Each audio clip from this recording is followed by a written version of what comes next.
আসসালামু আলাইকুম। Computer basic কোর্সে আপনাদের সকলকে স্বাগতম। আমরা আজকে দেখব কম্পিউটার বেসিক কোর্সের চতুর্থ পর্ব। তো আজকে আমরা দেখব স্টার্ট মেনুতে গিয়ে যে কাজগুলো আছে এর কিছু কাজ আজকে আপনাদের দেখাবো।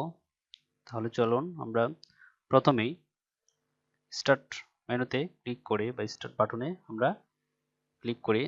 তার জন্য কি করতে হবে? মাউসের লেফট বাটনে ক্লিক করতে হবে। তো দেখেন ক্লিক করার পর এরকম একটা ইন্টারফেস চলে আসবে।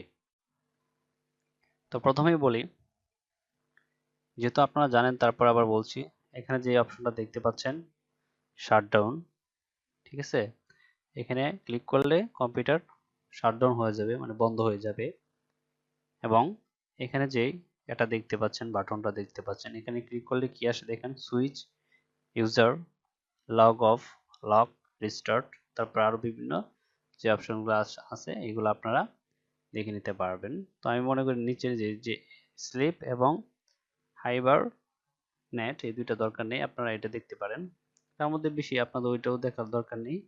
রিস্টার্টটা শুধু প্রয়োজন পড়বে। কম্পিউটার যখন রিস্টার্ট দিতে হবে তখন এখান থেকে আপনারা ক্লিক করলে কম্পিউটার রিস্টার্ট হয়ে যাবে, আর এখান থেকে আপনারা ক্লিক করলে এটা কি হয়ে যাবে, কম্পিউটার শাটডাউন হয়ে যাবে। ঠিক আছে, তো এটা গেল। এখন দেখাবো, এখন যে এখানে একটা অপশন দেখতে পাচ্ছেন সার্চ অপশন, ঠিক আছে, এখানে আপনারা যদি কোনো কিছু বের করতে চান সার্চ করে, তাহলে এখানে লিখে সার্চ করলেই ওই ফাইলটা বা ফোল্ডারটা বা ওই সফটওয়্যারের নামটা এখানে চলে আসবে। এখান থেকে আপনারা সার্চ করে,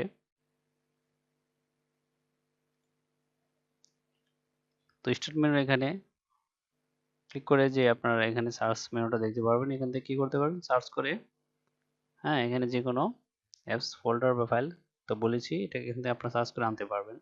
তো প্রথমে দেখি আমরা এখানে কি দেখাচ্ছে দেখেন, ওয়ার্ড, তারপর পাওয়ার পয়েন্ট, বিজে52, এখানে আর বিভিন্ন যেই সফটওয়্যারগুলো ইনস্টল করে রেখেছিলাম সেগুলো এখানে চলে আসছে। তার মধ্যে যেগুলো শো করছে আপনি এখানে ক্লিক করে দেখতে পারবেন। ঠিক আছে, তো এখান থেকে দেখেন এখানে কি শো করছে, ক্যালকুলেটর। তো এখানে যে আপনাদের এখানে শো করে আপনার ক্যালকুলেটর, এখান থেকে ক্লিক করে ব্যবহার করে এখান থেকে আপনার এভাবে যোগ বিয়োগ গুণ ভাগ আপনার যেভাবে হোক এখানে ক্যালকুলেটরটা করে নিতে পারবেন সহজেই। ঠিক আছে, এরকম ভাবে আপনারা এটা এখান থেকে মিলিয়ে নিতে পারবেন। তো আবার আপনার মনে চলে এখান থেকে ক্যালকুলেটর লিখে দেখেন, সি এ, ক্যালকুলেটর দেখেন এখানে পুরোটা লেখার দরকার নেই, আর আপনারা লিখে দিতে পারেন। দেখেন আমি এখানে ক্যাল লেখার পরে দেখেন এখানে ক্যালকুলেটর এই যে অপশনটা চলে আসছে। তো আপনারা এখান থেকে এটা সুন্দরভাবে এভাবে এখান থেকে দেখে দেখে যোগ বিয়োগ গুণ ভাগ গুলো মিলিয়ে নিতে পারবেন। ঠিক আছে, এখানে সার্চ করেও করতে পারবেন। যাই হোক, আবার দেখেন এখানে কি লেখা দেখা যাচ্ছে, পেইন্ট, PINT, পেইন্ট। তো আপনারা এখানে লিখেন পি এ, দেখেন পেইন্ট যে অপশনটা চলে আসছে, এখানে ক্লিক করলে আপনারা এখান থেকে যে কোনো ভাবে যে কোনো জিনিস আপনারা কি করতে পারবেন, মাউস ধরে পেইন্ট করতে পারবেন। ঠিক আছে, আঁকতে পারবেন। তো এরকম ভাবে প্রত্যেকটি এভাবে আপনারা সুন্দর করে আঁকতে পারবেন। যাই হোক, আমি তো পেইন্টার পারদর্শী না, তো আপনারা যারা পারদর্শী সেটা এখান থেকে শিখে নিতে পারবেন। ঠিক আছে, এখানে বিভিন্ন অপশন দেওয়া আছে, কালার দেওয়া আছে, এখান থেকে আপনার ক্লিক করে যে কোনো কালার মন ইচ্ছা মতো বানিয়ে নিতে পারবেন। ঠিক আছে, তারপর এখান থেকে আপনারা বিভিন্ন যে এগুলো এখান থেকে যেখান থেকে এভাবে দিতে পারবেন। ঠিক আছে, এখান থেকে আপনারা যে কোনো ভাবে ত্রিভুজ, বৃত্ত, এখান থেকে এগুলা আপনারা কি করতে পারবেন, আর্ট করতে পারবেন। ঠিক আছে, এই চতুর্ভুজ, এখান থেকে আপনারা সুন্দর করে এভাবে আর্ট করে নিতে পারবেন। আশা করি আপনারা আবার এখান থেকে সাইজটাও কম বেশি মোটা এ করে আপনারা এভাবে কি এখান থেকে পেইন্ট গুলো করে নিতে পারবেন। তো আপনারা এখান থেকে ইচ্ছে করলে আসলে এটা ভালো করে দেখলে বুঝতে পারবেন আশা করি। ঠিক আছে, তো এখান থেকে আপনার এটা পেইন্টের অপশন গুলো, তারপর আপনারা যদি মনে করেন এখান থেকে এটা সেভ করে রাখবেন, তাহলে কি এখানে কন্ট্রোল S দিলে সেভ হয়ে যাবে, বা আমি সেভ না করে এখান থেকে মনে করেন কেটে দিলে এই অপশনগুলো আসলে আপনারা এখান থেকে সেভ করে দিতে পারবেন, বা ডোন্ট সেভ বা ক্যান্সেল যেটাই হোক করে দিতে পারবেন। তো আমি এটাকে সেভ করব না, তার জন্য কি করে দিচ্ছি, ডোন্ট সেভ করে দিচ্ছি। তো ঠিক আছে, তো দেখেন আবার ক্লিক করলে এরকম আসবে। তো এখন দেখেন এখানে কি লেখা আছে অল প্রোগ্রামস। তো অল প্রোগ্রামে ক্লিক করলে আপনারা দেখেন কি আসে।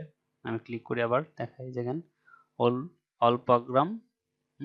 ক্লিক করলাম, এখানে দেখেন আপনার পিসিতে যে অ্যাপসগুলো ইনস্টল করা আছে বা সফটওয়্যারগুলো ইনস্টল করা আছে, এখানে আপনারা একটা একটা করে এখান থেকে দেখে নিতে পারবেন। এখন আমি দেখি মাইক্রোসফট অফিস 2016 আমি যে ইনস্টল করেছিলাম এটা এখানে আছে কিনা।